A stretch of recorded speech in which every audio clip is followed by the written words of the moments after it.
Kifayət, gəldin mi? Tamam, xeyr. Ay Kəmərbaz, az ölürəm, eləsə toba ölürəm. Ayağım, qolum, belim, başım dözəlməyir. Bu boyda yağaq yiyən dözəlməyir. Nə varam bilmirəm, dana az kişi də çıxatma baxmayır. Yerdə toba daha ölürəm. İçimə bazar düşür.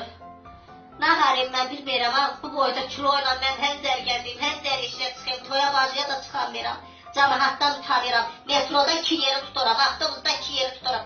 Canımın dərdindən ortadacıq dururam, belə mıx kimi. Davay oturup, özümü niye öldürürsən? Geçsən Azay doktorun yanına, bütün millət onun yanına edir, arxlamaktan ötürür. Az benim başımın kızı da elə etdi, ama belə səni kimi tut, bordaq dalıydı elə bilirsən. Getdi bir ayacıq arxıladı gəldi, sən də getsən, ne orası? Ay tamam yaxalam. Arxladım ölüm, 15 kilodur, bir ay üstünde arxladım. Həm dərəm, bak sən maskaya mask.